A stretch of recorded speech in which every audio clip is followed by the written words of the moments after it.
Le journal des sports sur Télé 50, dernière édition de la semaine. Merci d'être avec nous. On va prendre les titres avant de commencer. Afro-Basket 2017, nouvelle victoire pour les RDC pour leur 5e et dernière sortie. Les Léopards ont laminé la Centrafrique sur un score sans appel de 101 contre 40. Une deuxième victoire de suite pour boucler le parcours PE des Congolais dans la compétition.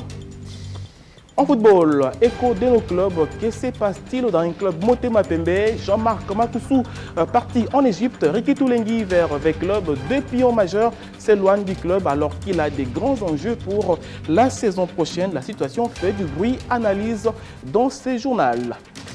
Et pendant ces temps, au FC Renaissance du Congo, c'est un mauvais vent qui circule également. Antoine Moussangania, un des dirigeants du club, est accusé de mégestion qui réfute d'ailleurs les allégations. Les concernés est sorti de son silence pour recadrer les choses et donner de précisions au cours d'une interview exclusive à suivre dans ce journal, donc sur Télé 50.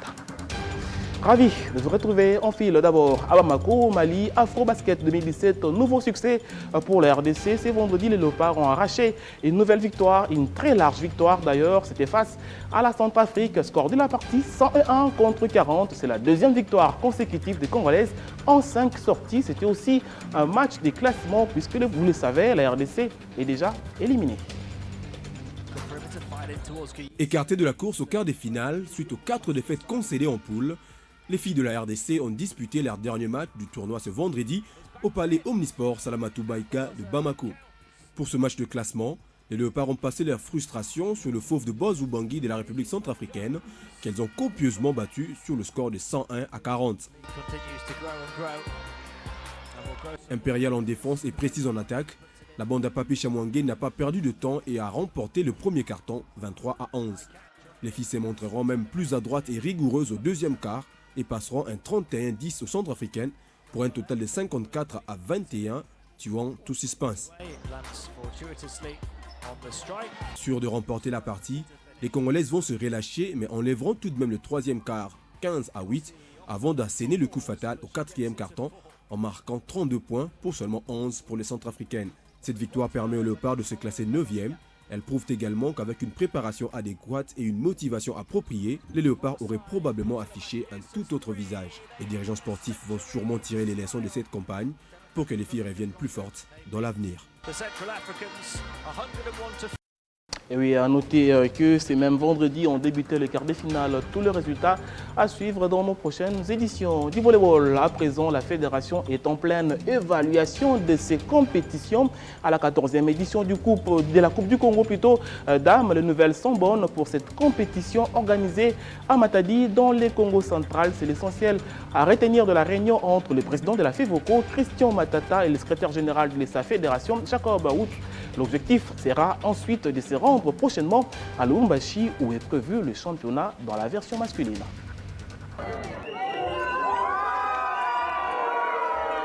Tenant du titre depuis la 13e édition, les filles du VCV Club n'ont ménagé aucun effort pour conserver le Graal lors de la 14e en prenant le dessus sur le VC Kano d'Engeli, un match de haute facture pour une Coupe du Congo organisée loin de la capitale de la RDC. Les échos que nous avons eus de la part des dirigeants des clubs qui ont participé à ce championnat est vraiment favorable et encourageant car aujourd'hui nous avons pu livrer une Coupe du Congo version féminine de haut niveau et surtout le match pour la finale qui a aujourd'hui donné une bonne impression à toute la population de Matadi. Un championnat national qui a connu une forte participation des formations de Kinshasa. Le problème de la vulgarisation de cette discipline persiste. Mais pourquoi donc? Le problème qui se pose, c'est un problème de moyens. Vous savez que dans pas mal de provinces, nous avons des équipes qui ont du mal à se déplacer quand il s'agit d'aller au-delà de leur province. Après Matadi, la FEVOCO dirige désormais son navire vers Lubumbashi où les hommes sont attendus. Nous avons décidé au niveau de la fédération de pouvoir organiser des compétitions séparées. Cela nous permettrait de pouvoir attaquer 2 provinces directement au lieu d'en attaquer une. Pour les hommes, nous allons nous rendre à Lubumbashi et je pense que l'impression que les équipes peuvent laisser à Lubumbashi ferait de sorte que le niveau de volleyball à Lubumbashi puisse évoluer. Optant pour la vulgarisation du volleyball sur toute l'étendue du territoire national, la Fédération de volleyball du Congo devra plutôt implanter cette discipline dans différentes écoles, ces dernières qui, dans une durée à long terme, produiront des talents à l'avantage de la République démocratique du Congo. Allez, ouvrons la grande page football de ce journal. D'abord, les nouvelles des Léopards. Vous le savez, Pamphile Miayo a été nommé nouveau sélectionneur national adjoint. Le coach du tout-puissant Mazembe va seconder à ce poste Florent Ibenge, une belle récompense pour l'ancien capitaine de Corbeau de Lubumbashi qui ouvre une nouvelle page dans sa très jeune carrière d'entraîneur, à peine 6 mois, et il gravit déjà un nouvel échelon. C'est officiel, Pamphile Miayo, entraîneur du TP Mazembe, est le nouvel assistant de Florent Ibenge en remplacement de Mouni Zaïra, limogé suite à la débâcle aux éliminatoires du CHAN 2018. L'annonce a été faite ce jeudi dans l'après-midi sur le site officiel du club louchois. Pour un joueur, véritable consécration pour cet ancien joueur de Corbeau, vainqueur de plusieurs titres sur le plan national et sur le plan continental. L'homme est double vainqueur de la Ligue des Champions 2009 et 2010, finaliste du mondial de club, mais surtout a remporté 5 fois le championnat de la Lina Foot. Une fois à la retraite, Baba, comme le surnommé ses anciens coéquipiers, passe ses diplômes d'entraîneur et décroche la licence CAF-A à Kinshasa. Il revient ensuite dans son club et sera assistant de divers coachs expatriés qui vont se succéder sur le banc de Corbeau. Son heure de gloire viendra le 19 avril quand il sera nommé entraîneur principal du TP et remportera dans la foulée le titre de champion de la Division 1. Cette nomination soulève déjà des questions quant à l'expérience de l'homme qui est encore novice à la tête du staff technique d'une équipe au plus haut niveau national en dépit du titre remporté. Miayo n'a passé en effet que 4 mois à la tête du tout-puissant Mazembe. Qu'est-ce qui a motivé ce choix? N'y a-t-il pas eu plus expérimenté que lui en ce moment? En a-t-il l'étoffe? Comment se passera la cohabitation avec Ibenge, sachant que le coach de Vert et Noir a fini second du championnat de la Division 1 derrière Miayo et que les deux clubs vivent une grande rivalité au niveau national. Saura-t-il faire profil bas? Les ententes sont déjà énormes sur ce nouveau staff après la cruelle désillusion de l'élimination du CHAN 2018 qui a conduit au limogeage de Mouni Zaïra et de tout son staff. Mouni Zaïra qui a longtemps été adjoint de Florent Ibenge avec qui il a remporté le CHAN 2016 mais aussi la médaille de bronze à la CAN 2015. Autant dire que la pression sera grande sur les épaules de Pamphile Miayo, cet ancien joueur qui en un temps record a gravi tous les échelons du football national. Écho de nos clubs, que se passe-t-il dans un club Motema Pembe après une très belle saison couronnée par un retour aux interclubs de la CAF? Le club vert et blanc de Kinshasa semble plongé dans le doute à l'approche pourtant d'une grande saison qui s'annonce assez ambitieuse. Mais justement, avec quel effectif, puisque Jean-Marc Makoussou Mundele est parti en Égypte et Ricky Toulengue annoncé avec insistance avec club. Pourtant, ce sont deux pions offensifs majeurs qui ont fait la force du club. Avec quel joueur le Daring Club Motema Pembe va-t-il disputer la prochaine Coupe de la Confédération? Cette question mérite d'être posée comme pour donner des réponses adéquates aux différentes questions du genre dans le chef des Immaculés qui commence à être frustré par la manière dont s'est fait le mercato dans leur club chéri.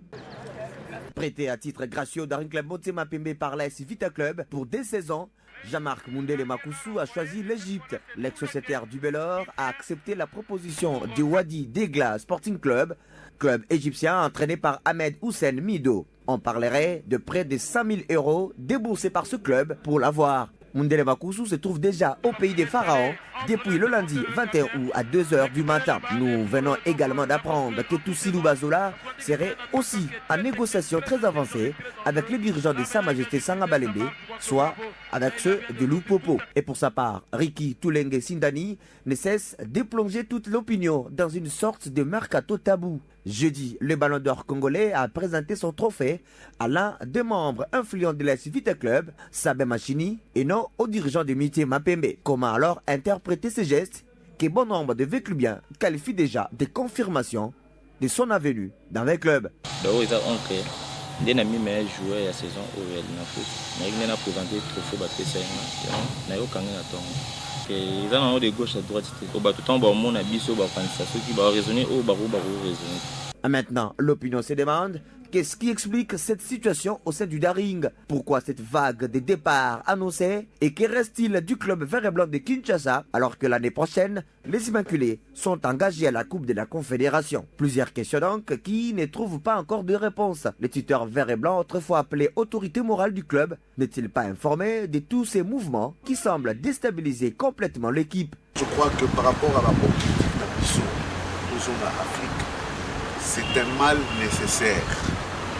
parce que nous place à Zanga comprendre les bas les autres compétitions. C'était mal nécessaire pour la suite. En tout cas, nous allons doubler les efforts qui cache alors toutes ces tractations à quelques jours du démarrage de la 23e édition de la Ligue nationale de football qui va enfoncer le Daring. En tout cas, l'avenir nous en dira plus. Ah ouais, une situation qui interpelle. Pendant ces temps, FC Renaissance du Congo, ça ne sent pas non plus bon en cause des conflits en interne et au plus haut niveau même de la direction du club. Et une personne visée, c'est Antoine Moussangania. Ce pilier du directoire du club est pointé du doigt dans la gestion de ce nouveau club. Des allégations qu'il réfute vigoureusement. Habituellement à peu bavard, il a brisé son silence pour s'exprimer. Interview exclusive à Télé 50, c'était au micro d'Evado Simoyamba. Un extrait. Mes chers frères, équipe oyo boyebi ndenge bandi ezali équipe euti na fusion ya Matiti Mabe oyanga na Jogari oto somba à 3 ngai évêque na président Singi na statut na biso tolobaka ke équipe oyo eza ya bino ba supporters biso toza ba leader fondateur Mutulelo akoki ko se prévaloir koloba ke équipe eza ya yete. Bonakanisi baninga o baebi makambo ya SBL. Ezali lokola osali magasin. Magasin eza ya yo opesi mutu a gérer magasin. Ye moko asombaka babiloko asala nini mais na suka je crois akoloba te ke magasin wana ekomi ya ye. Donc nde eloko nga nazo senga bino ba supporter. Nazo senga mpe président na biso évêque ameka kodoze muke na ba makambo oyo bazo sala contre ngai kobebisa réputation na ngai nakanisi bolanda même vidéo balekisa oyo akoloba ke ngai nalingi naboma équipe avec soki complicité ya edingwe makambo ya kindoki ngai nakotaka makambo wana te soki baninga musu bakotaka ngo menga nakotaka ngo te d'ailleurs ngai personnellement nayebani na edingwe te kaka ndenge moko alobaki ngampe kutu nayebaka ye te namonaka eka na télévision. Donc c'est pour vous dire que tout ce qui se passe actuellement na kati ya équipe ezali ba montage baninga na biso bazosala mpona babebisa réputation na ngai. Ah oui, interview exclusive à suivre bien sûr sur Télé 50. Au tournoi des montées à la prochaine saison de la Division 1, ça se joue déjà dans les différents sites établis. À Kinshasa par exemple, on a joué ce vendredi pour le compte de la deuxième journée. Au programme, 2 affiches. D'abord Moulungue qui a battu Malébo sur un score étriqué d'un but à 0. Ensuite, ça a été très facile pour la Rangers de Kinshasa qui a atomisé Nord Sport de Matadi par la marque de 4 buts à 1. Rangers qui est du coup qualifié pour la prochaine Division 1. Et pendant 7 ans, il y a 2 clubs qui sont en difficulté. Les cas de l'AS Bantou, représentant du Kasaï oriental, basé dans la zone centre-sud établie à Lubumbashi. Ces mythiques clubs est-kassaïens peinent à se déplacer sur le lieu de la compétition, faute de titres de voyage. Finalement, le club ne sait pas s'il participera ou pas au tournoi. Le seul représentant du Kasaï oriental au préliminaire de la Lina Foot.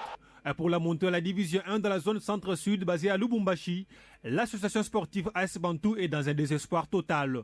Alors que le coup d'envoi était prévu mercredi à Lubumbashi, les Tchikoulous sont dans l'impossibilité de faire le déplacement à faute des titres de voyage. Le comité sportif de cette formation a collecté des fonds auprès de supporters équivalent à l'achat seulement de 8 billets d'avion alors que la délégation est constituée de 25 personnes. L'équipe de Mbujimaï ne sait même pas prendre place à bord de véhicules 4x4 ou grands camions pour allier Lubumbashi par route.